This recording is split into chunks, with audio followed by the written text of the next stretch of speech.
தியானம் செய்யும் முறை. தியானம் செய்வதற்கு அதிகாலை நேரமும் அல்லது மாலை அந்திப்பொழுதும் உகந்த சமயமாகும். அல்லது உச்சி வெயிலிலும் தியானத்தினை செய்யலாம். தியானம் செய்வதற்கு இடமானது தூய்மையானதாக இருக்க வேண்டும். சூழ்நிலை அமைதியாக இருக்க வேண்டும். தரையில் தர்பை புல்லையோ அல்லது ஒரு துணியாலான ஆசனத்தையோ பயன்படுத்த வேண்டும். மனதை ஒருமுகப்படுத்தி மனம், இந்திரியங்கள் இவற்றின் செயல்களை ஒரே விஷயத்தில் தியானிக்கபடி செய்ய வேண்டும். உடல், தலை, கழுத்து இவை மூன்றும் ஒரே நேர்கோட்டில் இருப்பதாக பார்த்து கொள்ள வேண்டும். தியானம் என்பது மனதால் செய்யப்படுகிற ஒரு பயிற்சி. இந்த மனதை நாம் அந்தக்கரணம் என்றும் அழைக்கின்றோம். அந்தக்கரணம் என்றால் இன்ஸ்ட்ருமெண்ட், அதாவது கருவி. இந்த மனமானது தியானம் செய்வதற்கு ஒரு கருவியாக உள்ளது.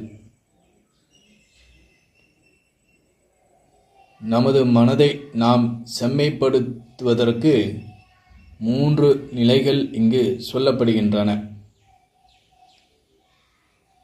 முதலாவது காயிக்கம், இரண்டாவது வாச்சிக்கம், மூன்றாவது மானசம் என்று 3 நிலைகள் இங்கு சொல்லப்படுகின்றன.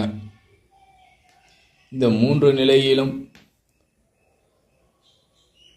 நமது எண்ணங்கள் சீராக இருக்க வேண்டும்.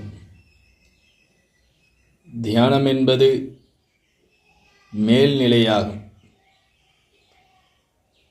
அஷ்டாங்க யோகத்தில் முதலில்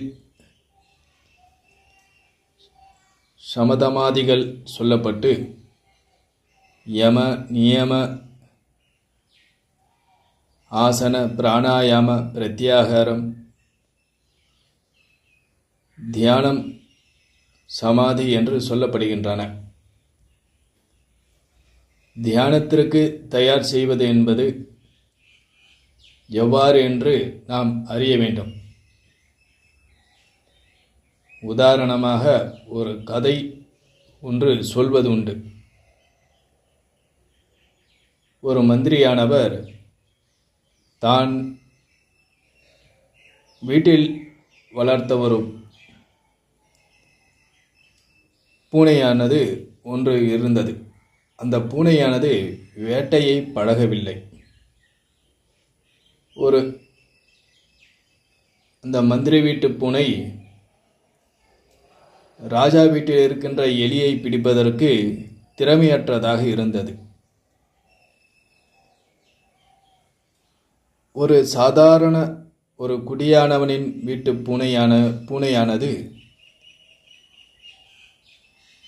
எலியை வேட்டையாடும் பயிற்சியை நன்றாக அறிந்திருந்தது. அதுபோல் பழக்கப்படாத மனம், தியானத்தில் பழக்கப்படாத மனமானது ஓடி அலையும். மனதிற்கு 2 விஷயமானது உள்ளது. நமது மனமானது டபுள் ஆக்டர். ஒன்று கிரகணம், மற்றொன்று தாரணம். கிரகணம் என்றால் ஒரு விஷயத்தை உள்வாங்கிக் கொள்வது. பிறகு அந்த விஷயத்தினை மனதில் நிறுத்தி வைப்பது. மனதால் தான் நாம் அறிவை அடைய முடியும். அதே மனதால்தான் நாம் அமைதியையும் அடைய முடியும். அதே மனம்தான் நம் அமைதியின்மையையும் அடைகின்றோம். ஆக மனைவ காரணம் பந்த மோக்ஷயோகோ, மனம்தான் பந்தத்திற்கும் மோட்சத்திற்கும் காரணமாக அமைகிறது. அதற்கு தகுந்த பயிற்சியானது தேவை, முறையான பயிற்சி தேவைப்படுகிறது. இதற்கு சில சாதனைகள் சொல்லப்பட்டுள்ளன நமது சாஸ்திரங்களில். அவை சிலவற்றை நாம் இங்கு பார்த்து தெளிவோம். முதலில் சொல்லப்படுகின்ற தகுதியானது சமத்துவம். நமது வாழ்க்கை சமத்துவமாக இருக்க வேண்டும். சமத்துவம் யோகா உச்சதே, சமத்துவம் என்பது யோகம் என்று சொல்லப்படுகிறது என்று பகவத்கீதையிலும் சொல்லப்பட்டுள்ளது. எதில் சமத்துவம்? செயலில் சமத்துவம். அதிக உழைப்பு, குறைவான உழைப்பும் கூடாது, அதிக உழைப்பும் கூடாது.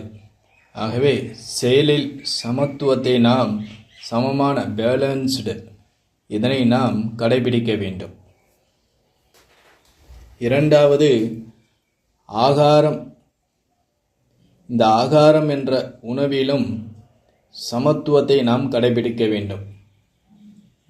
மிகினும் குறையினும் நோய் செய்யும். ஆகவே மிதமான உணவு தியானத்திற்கு ஏற்றது. மூன்றாவதாக உறக்கம்.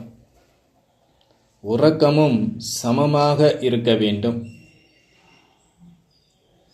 ஆரோக்கியமாக இருக்க ஒரு மனிதன் ஒரு நாளைக்கு இரவு பொழுதில் 7 மணி நேரம் முதல் 8 மணி நேரம் உறக்கமானது அவசியம் தேவை. இது வயதிற்கேற்ப மாறுபடலாம். ஆக உறக்கம் என்பது அவசியம் இருந்தால்தான் தியானத்தில் நம்மால் அமர முடியும். நான்காவதாக ஓய்வில் சமத்துவம். அதிக ஓய்வும் அல்லது ஓய்வே இல்லாமல் எப்பொழுதும் பணி செய்து கொண்டிருப்பதும், இரண்டும் தியானத்தில் மனதை நம்மை சஞ்சலப்படுத்தும், தடையை உண்டாக்கும். அடுத்ததாக இடமும் மிக முக்கியம். நாம் தேர்ந்தெடுத்து அமருகின்ற இடம் நல்ல இடமாக இருக்க வேண்டும். அவ்வாறாக இருந்தால்தான் மனம் அமைதியாக உட்காரும். சூழ்நிலை நன்றாக தேர்வு செய்ய வேண்டும்.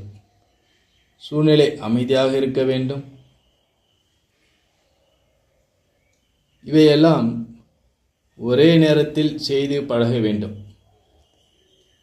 அதாவது ஒரு நேரத்தை நாம் இதற்காக தேர்ந்தெடுத்து கொள்ள வேண்டும். காலை 5 மணிக்கோ 5 மணி முதல் ஒரு 8 மணி வரை இந்த நேரத்தை நாம் தேர்ந்தெடுத்து கொள்ளலாம். அதே மாதிரி மாலையிலும் 5 மணி முதல் 7 மணி வரை நாம் தேர்ந்தெடுத்து கொள்ளலாம். பிறகு இரவில் 10 மணிக்கு மேற்பட்டும் இந்த தியானத்தினை பழகுவதற்கு உரிய நேரத்தை நாம் தேர்ந்தெடுத்து கொள்ளலாம். அடுத்ததாக இந்த தியான பயிற்சியை நாம் இடைவிடாது தொடர்ச்சியாக பழக வேண்டும். விட்டு பழகுவதும், ஒரு நாள் செய்துவிட்டு மறுநாள் செய்யாமல் இருப்பதும், இவையெல்லாம் தியானம் செய்பவர்களுக்கு தடையாகும். ஆகவே தொடர்ச்சியாக இந்த தியானத்தினை நாம் பழக வேண்டும். இந்த தியானத்தை செய்வதற்கு நன்றான ஒரு இடத்தில் அமர்ந்த பிறகு நாம் நமது மனதை அமைதிப்படுத்த வேண்டும். அதற்கு சில பயிற்சிகள் சொல்லப்பட்டுள்ளன.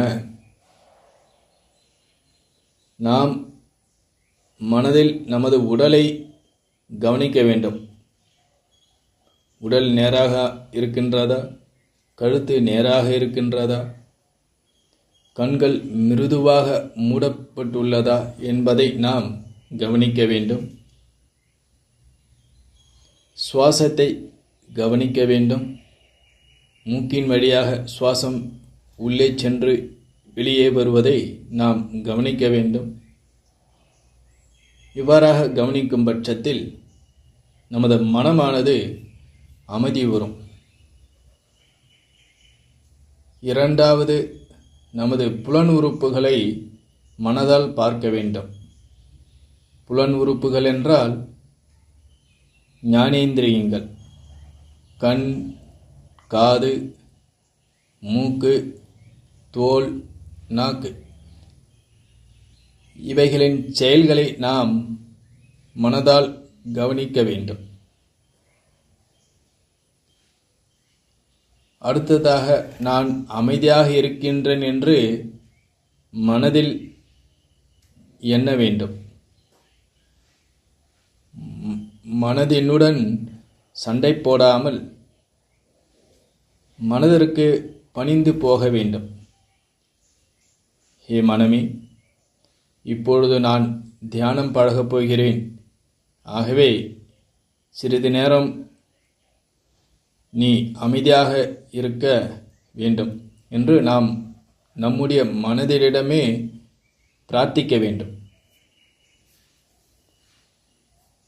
பிறகு புத்தி சிந்திக்க இறைவன் மீது எண்ணத்தை திருப்ப வேண்டும். நமக்கு பிடித்த தெய்வங்களை நாம் மனதில் நினைத்து கொண்டு இருக்கும் பட்சத்தில் மனமானது ஒரு விஷயத்தில் குவிவதை நாம் பார்க்கலாம். அவ்வாறாக இயலாத பட்சத்தில் நாம ஜபத்தினை, இறைவனுடைய நாம ஜபத்தினை செய்ய வேண்டும். மெதுவாக உதட்டளவில் உச்சரித்து கொண்டு அந்த சப்தங்களை நாம் கவனிக்க வேண்டும். ஓம் நம சிவாய என்றும் ஓம் நமோ நாராயணாய என்றும் நமக்கு எந்த தெய்வத்தினை நாம் விரும்புகின்றோமோ அந்த தெய்வத்தினுடைய நாமத்தினை நாம் உச்சரித்து பழக வேண்டும். இந்த தெய்வ நாமத்தினை உச்சரிப்பதால் இரண்டு விதமான பலனானது நமக்கு கிடைக்கின்றது. ஒன்று, மன ஒருமுகப்பாடு, ஒன் ஃபோக்கஸ். இரண்டாவது, சித்த சுத்தி, மன தூய்மை, கிளியர் மைண்ட். தூய்மையான மனதில்தான் நாம் எண்ணியதை சாதிக்க இயலும். ஆகவே மன தூய்மையானது தியானம் செய்வதற்கு மிகவும் முக்கியமானது. தியானத்தில் ஒருவித சுவை உள்ளது. அந்த சுவையை நாம், அந்த இன்பத்தை எவர்கள் அனுபவித்தார்களோ அவர்களிடமிருந்து நாம் இதனை அறிந்து கொள்ளலாம். தியானத்தின் பலனானது அப்பொழுது நன்றாக புரியும். மேலும் தியானத்தில் குணநலன்களை நாம் தியானிக்க வேண்டும். அதை எவ்வாறு செய்வது என்றால், நம்மிடம் இருக்கின்ற கெட்ட எண்ணங்களுக்கு எதிர்மறையான சில எண்ணங்களை நாம் இருப்பதாக பாவனை செய்து கொள்ள வேண்டும். இதனை பிரதிபக்ஷ பாவனா என்று சொல்வது உண்டு. நம்மிடம் கருமித்தனம் என்ற ஒரு குணம் இருந்தால், அதாவது கஞ்சத்தனம் யாருக்கும் எதையும் கொடுக்காமல் இருத்தல் என்ற ஒரு குணம் இருக்கும் பட்சத்தில் அதற்கு பிரதிபட்ச பாவனையாக நாம் பிறர்க்கு கொடுத்து பழகுகின்ற எண்ணத்தினை வளர்த்து கொள்ளுதல் வேண்டும். தானம் என்ற ஒரு பழக்கத்தினை இருப்பதாக தியானிக்க வேண்டும். அடுத்ததாக கோபம் என்ற ஒரு குணம் இருந்தால் நாம் அமைதியாக இருந்து பழக வேண்டும் என்ற ஒரு மனோபாவத்தை வளர்த்து கொள்ள வேண்டும். அவ்வாறாக கர்வம் என்று ஒரு குணம் இருந்தால் அதற்கு பிரதிபட்ச பாவனையான பணிவு என்ற ஒரு குணத்தை பழகுதல் வேண்டும். இவையெல்லாம் நாம் தியானத்தினால் தியானிக்கப்பட வேண்டிய அம்சங்கள். நம்மிடம் இல்லாத நற்குணங்களை இருப்பதாக தியானிக்க வேண்டும். அவ்வாறாக தியானிக்கும் பட்சத்தில் நமது மனமானது நாம் தியானம் செய்வதற்கு மிகவும் துணையாக இருக்கும். இவையெல்லாம் தியானம் செய்பவருக்கு தியானத்தில் மேலும் மேலும் ஆழ்ந்து செல்ல மிகுந்த துணை புரியும். அறிவை அடைந்த பிறகு அதில் நிலைத்து நிற்க செய்யப்படுகின்ற தியானம் நிதித்தியாசனம் என்று சொல்லப்படுகிறது. ஞான பலத்தினால் மனது உறுதியும் தியானத்தினால் உடல் உறுதியும் ஏற்படும். சிந்தனைகளில் தெளிவானது ஏற்படுவதை நாம் தியானத்தின் மூலம் உணரலாம். நம்மிடம் இருக்கின்ற படபடப்பு இல்லாமல் பொறுமையை கையாளும் பொழுது, அந்த பழக்கத்தை வளர்த்து கொள்ளும் பொழுது அதனுடைய பலனையும் நாம் தியானத்தின் மூலம் உணரலாம். மேலும் சுவாசமும் இரத்த ஓட்டமும் இருதய துடிப்பும் சீராக இயங்கிக் கொண்டிருப்பதை நாம் தியானத்தின் மூலமாக உணரலாம். மேலும் சில நற்குணங்களாகிய நன்றி என்ற ஒரு உணர்வை நாம் தியானம் செய்தல் வேண்டும். இந்த நன்றி என்ற கிராட்டிடியூடு, இந்த பண்பானது தியானம் செய்பவர்களுக்கு மிகுந்த பலனை தரும். இறைவா, யாரெல்லாம் எனக்கு கஷ்டத்தையும் துன்பத்தையும் அதே சமயத்தில் நன்மையும் உதவியும் செய்தவர்களோ அவர்களுக்கு நான் எப்பொழுதும் நன்றியுடன் இருப்பேனாக. இறைவா, யாரெல்லாம் எனக்கு கஷ்டத்தையும் துன்பத்தையும் நன்மையும் உதவியும் செய்தவர்களோ அவர்களுக்கு நான் நன்றியுடன் இருப்பேனாக. இறைவா, யாரெல்லாம் எனக்கு கஷ்டத்தையும் துன்பத்தையும் நன்மையும் உதவியும் செய்தவர்களோ அவர்களுக்கு நான் நன்றியுடன் இருப்பேனாக என்ற இந்த விதமான நன்றி உணர்வை நாம் தியானத்தில் பழகுதல் வேண்டும். இவ்வாறாக சிந்திக்கும் பட்சத்தில் நமது மனமானது மேலும் நற்குணங்களை நற்பண்புகளை வளர்த்து கொண்டு தியானத்தில் நாம் அடைய விரும்பிய லட்சியத்தை அடையலாம். ஒரு மாணவனாக இருக்கும் பட்சத்தில் படிப்பில் அதிக கவனம் செலுத்துவதற்கு இந்த தியான பயிற்சியானது மிகுந்த துணை புரிகிறது.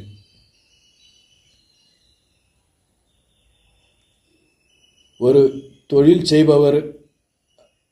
செய்பவராக இருக்கும் பட்சத்தில் அவர் அந்த தொழிலில் நல்ல லாபத்தினையும் நல்ல ஊக்கத்தினையும் பெறுவதற்கு இந்த தியான பயிற்சியானது மிகுந்த உதவி செய்கிறது. ஆன்மீக பயிற்சி சாதனையில் ஈடுபடுபவர்களுக்கும் தியானம் என்பது முக்கியமான ஒரு பண்பாக கொள்ளப்படுகிறது. தான் படித்ததை தியானத்தின் மூலமாக சிந்திக்கும் பட்சத்தில் அந்த அறிவானது மேலும் வளர்கிறது. அதிலே மனமானது ஒன்றிவிடுகிறது. இதனை நாம் சமாதி அவஸ்தா என்றும் நாம் கூறலாம்.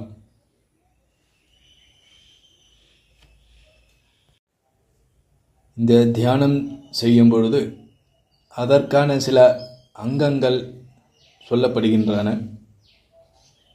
அந்த அங்கங்களானவை யம, நியம, ஆசன, பிராணாயாம, பிரத்யாகார, தாரணா, தியானம், சமாதி. இதனை அஷ்ட அங்காணி என்றும் சொல்வது உண்டு. அதாவது 8 விதமான அங்கங்கள், யோகங்கள். இந்த யமம் என்பது சரியான நேரத்தில், அதாவது அஹிம்சா, சத்தியம்,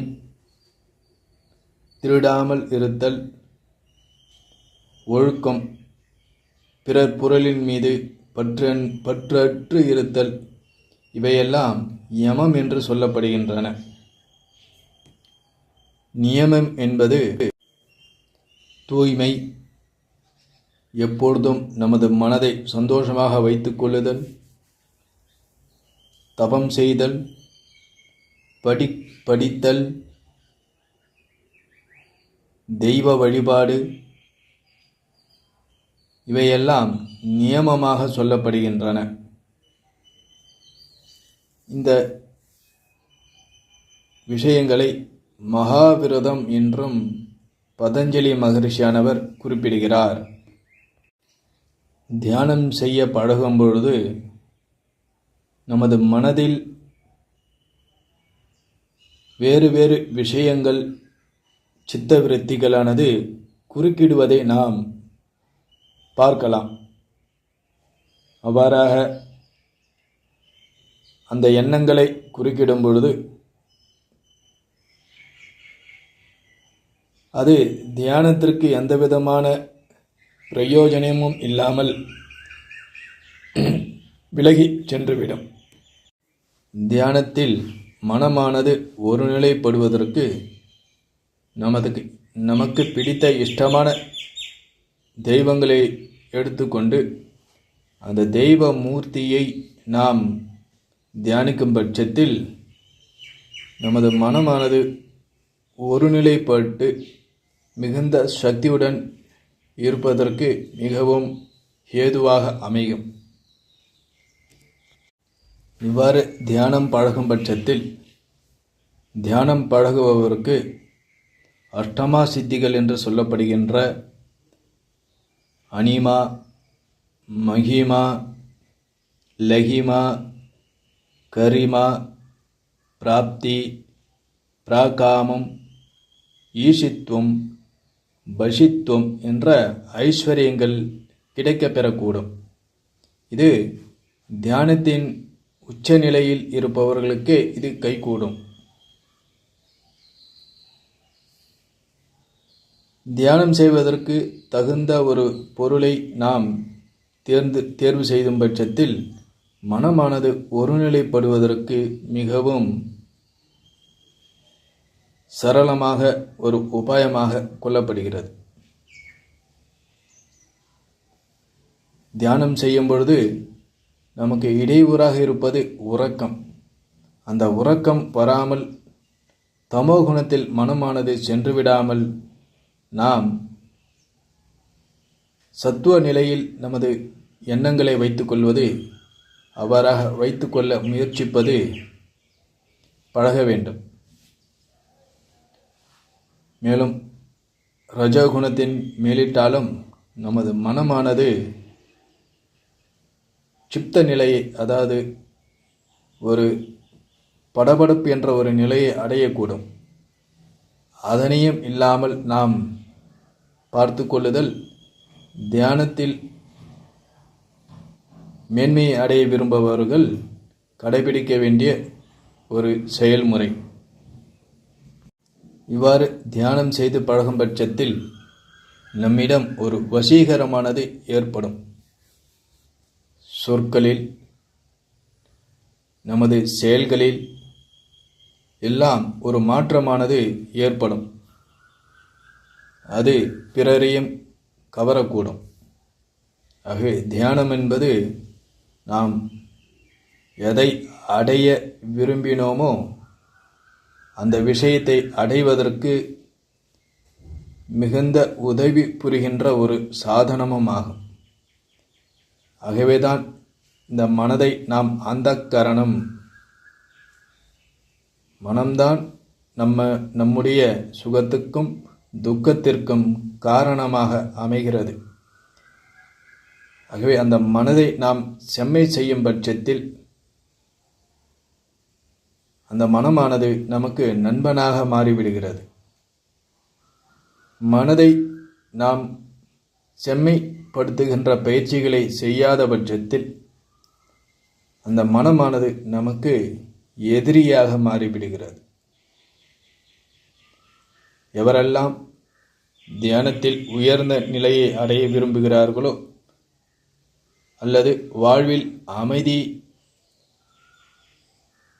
சந்தோஷத்தை அடைய விரும்புகிறார்களோ அவர்கள் தவறாமல் காலையோ மாலை அல்லது உறங்குவதற்கு முன்போ இந்த தியானத்தினை செய்து வருவது தனது வாழ்வில் மாற்றத்திற்கான அறிகுறிகளை தென்படும். ஓம் பூர்ணமத பூர்ணமிதம் பூர்ணாத் பூர்ணமுதச்யதே பூர்ணஸ்ய பூர்ணமாதாய பூர்ணமேவாவசிஷ்யதே. ஓம் சாந்தி சாந்தி சாந்தி.